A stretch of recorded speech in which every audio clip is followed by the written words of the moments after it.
Hey, Mark Rodriguez here, and once again, you're about to enter a world of mystery where everything and anything can be unexpected. You're watching the Unboxing Zone. I'm Mark Rodriguez here, and now we've got the next and latest edition of the Rippaverse. And yes, I know I'm behind on everything. We got Yaira, we got Ripazine 1 and 2, we got Gooding, we've got, let me see what else we got. We also got the Kaiju Panic Party Go, whatever it is, super long name comic, and that's kind of cool because that one is not part of the Rippaverse or X53 Studios, so it's completely new. And speaking of X53 Studios, I also got Arachna number 3 to catch up on. So yeah, so I'm thinking maybe December I'll just have to like binge read all of those because I got like all these indie comics and I gotta hurry before even more show up. But this one here is the latest edition of the Rippaverse.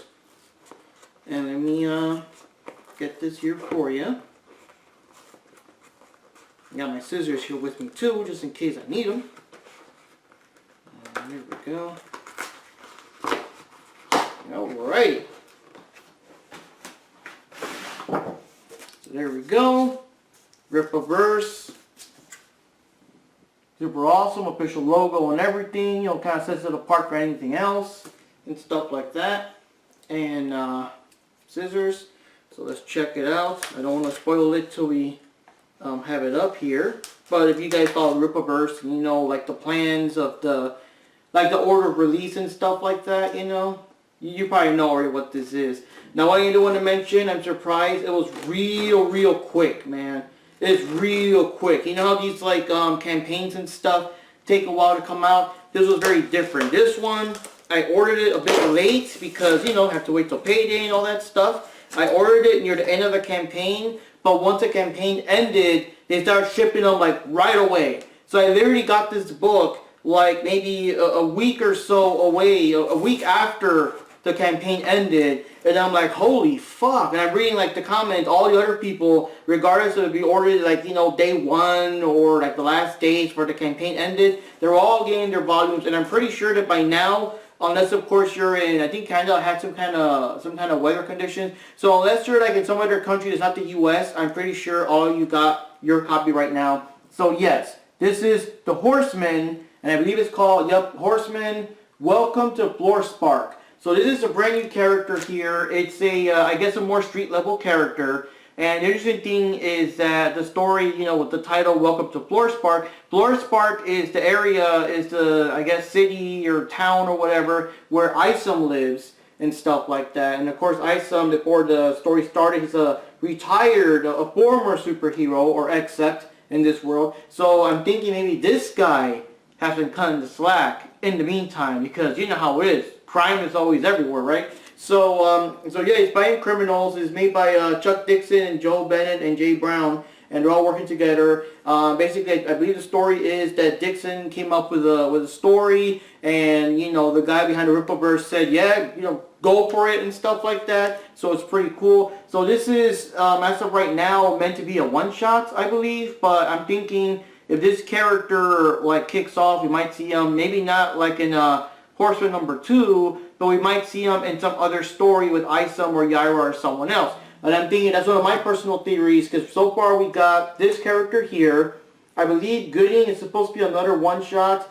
And then we also have, we got, I believe his name is P.I. Salvage, and Rippaverse, I'm sorry, the Ripazine number 1, we got a character named P.I. Salvage, because each Ripazine has like a 7 or so page story of a new character. And then we got a woman, like a female super spy.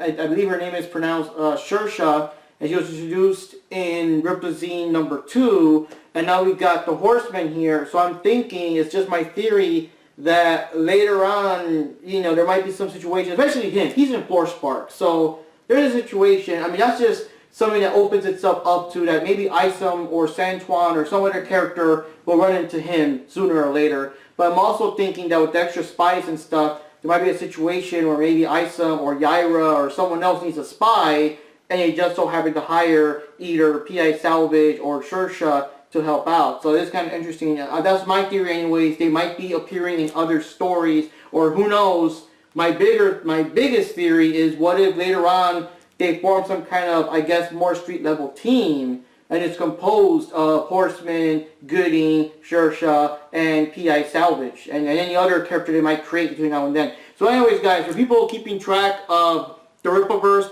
the next big book, the next big campaign is Bloodroof, and it's something that Wendy is particularly interested in. From the moment that she was introduced in item number 2, she like really wanted like a book of her. So it's awesome that yes, she has a book coming out. So anyways, guys, here it is again, real close up here of the Horseman. Of course, multiple covers. This is the cover that I chose. I like this one the most.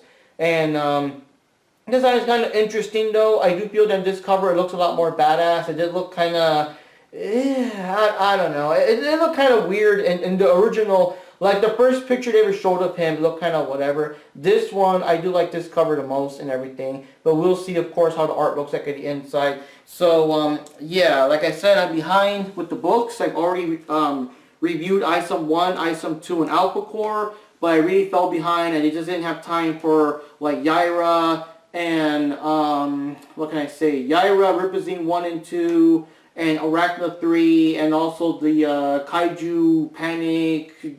Well, oh god, this is a long name.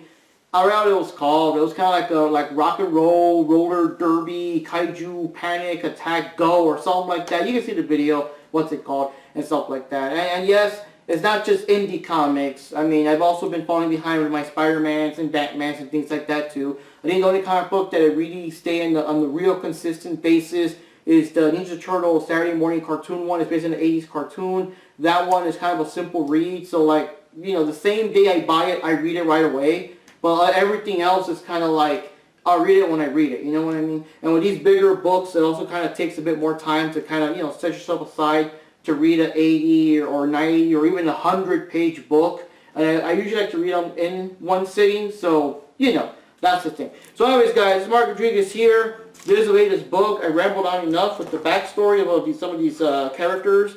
And yes, coming up next is Bloodroof. And in the terms of X-53, we also got the second issue of Ghost Shock and Falconet also being worked out with the current campaign. I believe it ends in a couple of days too. And we got the OMAC also coming out and stuff like that. So yeah, these things are going around for a while and there'll be more stories. And so far I haven't really heard about the Kaiju Panic one, if they're going to make a number 1, I mean a number 2. Once I read it, I'll see if it was like a one-shot or it ends in a way that you can tell there's more to come. But yeah, I'll catch up to all of those. So anyways, guys, what are your thoughts below? If you guys read any of the either X-53 books or the Rippaverse books, have you read the Kaiju Panic story book? You know, what are your thoughts on all of these? On all these independent comics? That's kind of cool. I like these Kickstarter independent comics. It's just something unique, something different. You know, something that's not just like the mainstream. And you never know, some of these characters might blow up big. You might even have, I don't know, Isom versus Arachna crossover. Who knows, you know. But anyways, guys, Mark Rodriguez signing off for the Unboxing Zone. See y'all next time.